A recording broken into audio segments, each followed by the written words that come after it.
sometimes power really can come from just having the opportunity to take the field or even giving a young woman that chance. Life hasn't always been a walk in the park for Marfa's senior Jocelyn Lujan. She was born autistic. We've struggled with getting her out into large, like I say, with crowds. Getting her out there. When she was little, she would scream, she would cry, she hated any of the noises, and I refused to let her be secluded, so I took her everywhere. Yvonne, a former athlete herself, finally found a way for her daughter to enjoy the company of others. And then she started with sports, and sports has been the thing that has brought her out, so that's what she loves. It was a hard struggle at first. They would tell her to run and she would fight like a cat because she would not want to run. She hates to run. But she came alive and she started communicating a little bit more. As she got into her junior, senior year, she was a little more assertive, a little more, aggressive with, hey, this is what I want, this is what I like, so that's what I want to do. In her senior year, Jocelyn has absolutely shined on and off the field. What she and her mother didn't know was that it was all building up to something magical. In Marfa's final softball game of the year, a playoff game against Haskell, the Maidens got the final out to eliminate the Lady Shorthorns, but the game was far from over. And then his girls started saying, we're going to have 4 outs, 4 outs. So I was expecting them to call ball game. And when the ump turned around, looked at the scorer's table, and he says, we're going to have a 4th out. He said, the game's over, but we have a 4th out. And I knew. And then she went up there, and everybody's just, watching her. And that was pretty much her moment, She hit it up the middle, and the girls from Haskell were cheering her on, our girls. I took a picture of her hitting. I walked away because I was crying. Came back around, saw them yelling for her to run, got to take another picture of her crossing home plate. It was something that I had never expected to happen. Totally unexpected, but something that just blew me away. Sometimes the greatest power on the athletic field is not a win, but simply helping someone else to achieve their dream. Coach White and Coach Ojeda have been with her for a very long time. They know everything that she does and how excited she gets. I heard the Haskell coach tell the girls, throw it around. I want you to throw it around because I want her coming in. And when she came across, just touching that and then turning around, she looks like, I really came across home plate. It was awesome. That's the easiest word to put it. Yeah.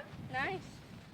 Jay and Tatum, it's been a big year all around for Jocelyn. I want to show everybody this photo as well. A couple weeks ago, Jocelyn was named Marfa's prom queen. Her mother sent me this picture. So it's a fairy tale story on and off the softball field, and she's just a delightful young lady. Congrats to her. It just shows you that sports has so many life lessons for all of us. It really does. It's a It was great really story. fun to watch her and also interact with the other girls. And speaking of sports, we have a lot more coming up after the break. Stay with us. Joins us now with more on this story. Whitney? Tatum, that's right. It's hard to imagine being a young athlete one day and then wheelchair bound the next, but that's the reality for 16-year-old Peyton. And it sounds like a story of tragedy, but what happened to Peyton has sparked a newfound inspiration and sense of community in the city of Wink. Heading into her junior year of high school, Peyton Hernster was all excitement. She was enjoying the summer, looking forward to starting volleyball practice and hopefully making another run at the state volleyball tournament. And then, over the 4th of July holiday, life came crashing down. When the crash happened and I was laying there waiting for the ambulance to come stuff, it's kind of like I knew, so I just knew, Peyton was in an ATV accident, injuring her back and paralyzing her from the waist down. Even discussing the horrible events from this summer, she still somehow manages a smile. No tears, no pity, just happiness and acceptance. I kind of had it in my head, I'll be walking in a month. It's no big deal. And I was like, yeah, I can do that, whatever. And now I'm kind of realizing, all right, I'm kind of over that shock now, and I'm kind of like, all right, this is for real. It's going to take a while, but I think you just got to keep working hard and keep pushing and stay positive and just take it day by day. While her attitude and spirit have been overwhelmingly positive, moving forward has been challenging and in ways Peyton hadn't even thought of. The thing that bothers me the most is that I can't just get up and go. Everything takes a little bit longer. I got to check what time it is all the time. You really use your legs for a lot more. Even just sitting up, I couldn't sit on the edge of a table. I would just fall down. It scared me to death because I feel like since you don't feel your legs, you don't feel that balance. So that kind of was the hardest thing for me, was to get over that fear of falling and just kind of gain my balance back and stuff like that. What she didn't know was there was no way her community was going to let her fall. While Peyton was learning to adjust to her new life, back in Wink, her friends and neighbors were working on rehabilitating her house so the change would be a lot less bumpy. And I never even thought about the house. It never crossed my mind one bit. I remember Amy said, you know, they're working on the house. I said, what are they doing on the house? What's wrong? And she said, no, to make it, you know, accessible for Peyton. What they did is they came and put those hardwood floor ramp down in here, you know, for her easy to get down here and get to her room. They put this bathroom in here, which didn't look anything like this.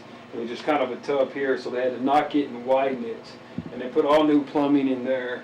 If something goes wrong, you know, they band together. And what they've done for our family and what they've done for her, number one, is absolutely incredible. This school district, this community, there's no place else we'd rather be, I promise you that. I was like, oh my gosh, this is so cool. Like, it was like Extreme Makeover Home Edition. Like, it was so pretty. I love it, but it's crazy how many people were there. I mean, there are people there that I don't even know working on the house and stuff, and it's amazing that people would do that for you. What would you want to say to like all of these people that have been there for you? That's kind of the hard thing is, I mean, I can't explain how much it means to me and my family and stuff, but I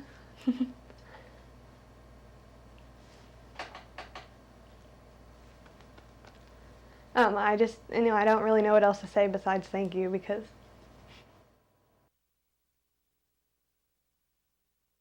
And now, Tatum, we talked for about 30 minutes, and that entire time we talked, that last moment right there, that was the only time she cried. And she wasn't even thinking about herself. She was thinking about what other people have, and that's exactly who she is. That's the remarkable part. Yes. So what is her prognosis? What does the future hold for her? Well, right now, I mean, she says she wants to walk. I mean, that is her goal. They just aren't really sure because there's still so much swelling going on in her back. But she's going back to Houston, back to Tier, which is where she goes for rehab. So maybe in a few weeks, we'll have some hopefully good news from that. Whitney, thanks so much. Great story. We'll be right back.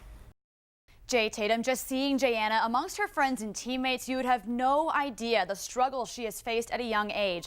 After you hear everything Jayanna has been through, you'll be amazed that her capacity for love is so strong and overwhelming.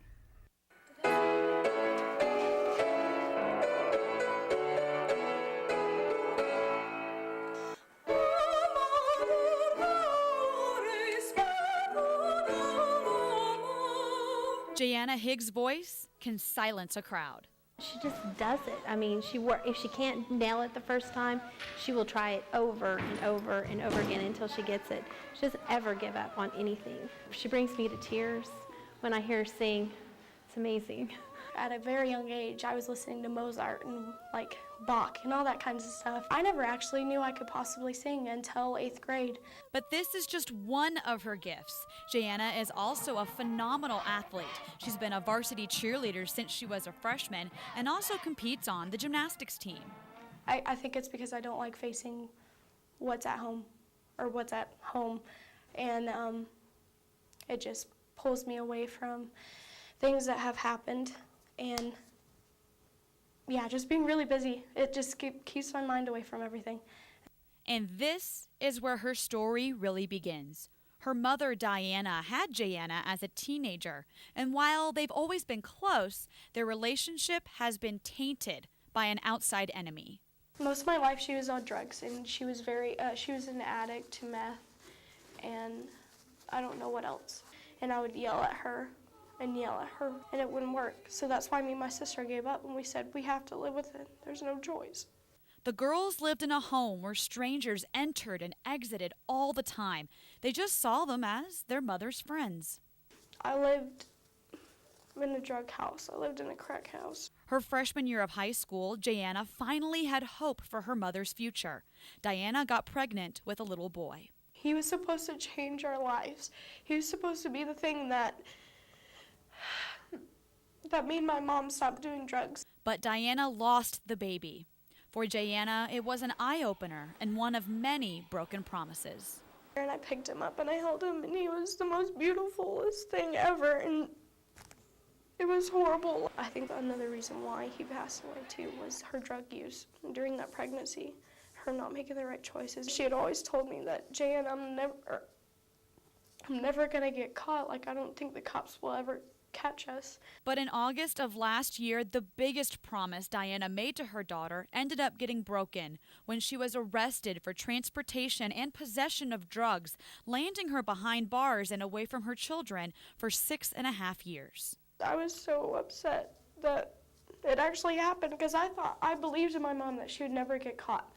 And I believed in that, and then after it actually happened, like reality hit and everything, all these emotions were rushing, but through all of that, I had my cheer squad and Coach B and like my choir and Miss Riley, like they were all there for me in support, and it helped a lot. Despite the challenges at home, Jayana never lost sight of her future. She makes no excuses, and she's an example to other students who might want to have an excuse for something, and that puts her in a leadership capacity. Some of my teachers would try and go easy on me. I said, no, don't do that. I don't think it's going to help me progress.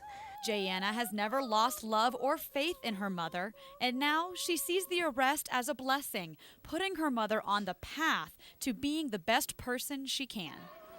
She might seem like the bad guy, but she's really not. She said that this is only a detour in my life, and this is going to help me, and it's going to help my children, just so I can find my place, so I can get back to them. So, yeah, I think this needed to happen.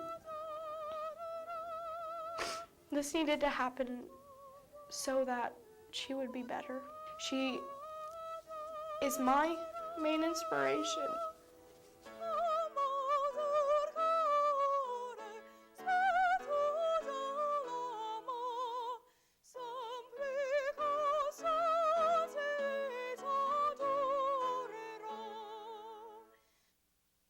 Jayana hopes to one day be an opera singer in Dallas. That is her dream. Sports is coming after the break. We'll be right back.